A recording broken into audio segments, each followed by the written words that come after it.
বরযাত্রীর জন্য রেডি? আরে দাঁড়াও দাঁড়াও, শুধু নিজেরা রেডি হলে হবে? যার বিয়ে তাকে তো রেডি করাতে হবে।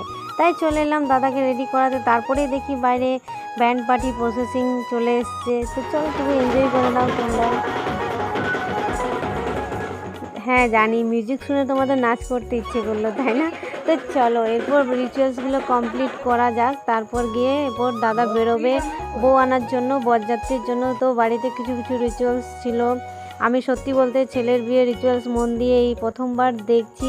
তো দেখতেই পাচ্ছ অনেকগুলো রিচুয়ালস হলো, যে সুতো চাটার নিয়ম থেকে শুরু করে তারপর এই যে খটকাবাজি। তো আমরা চলে এসেছি প্রায় রাস্তার একদম মানে কোণের গ্রামের একদম শুরুতে। তো এসে নিয়ে তো বরযাত্রীদের ধামাকা স্টার্ট করতে হবে, তাই ফটকাবাজি শুরু হয়ে গেছে। তারপর সবাইকে একটু বললাম হাই করে দে আমাদের গাড়িতে। দেখতে পাচ্ছ আমরা এই সবাই মিলে রাত্রিবেলা আমাদের প্রায় 12টা বেজে গেছিলো আস্তে আস্তে, 12টা 12:30 1টা হবে।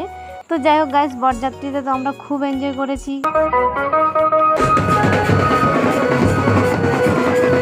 বিশেষ করে মিউজিকগুলো শুনে আমাদের তো মনে হচ্ছিলো গাড়ি থেকে নেমে নাচতে স্টার্ট করে দিই, কিন্তু কি আর করা যাক, আমাদের মেয়েরা বেশি নাচ করে না বরযাত্রীতে। তো যাই হোক, আমাদের রাত্রিবেলা এত বৃষ্টি পড়ছিল না, তাই আস্তে আস্তে লেট হয়ে গেছিলো। তাই বরের না এন্ট্রি দেখতে পেলাম, না জয়মালা দেখতে পেলাম, কিছু দেখতে পাইনি। শুধু ডাইরেক্ট প্যান্ডেলে ঢুকো, খাওয়া দাওয়ার বাড়ি পাঠিয়ে দেয় আমাদের। কাদের কাদের এমনি হয়ে মেয়েদের কমেন্টে জানিও। তাদেরকে ফলো সাবস্ক্রাইব। দেখাচ্ছি নেক্সট ব্লগে।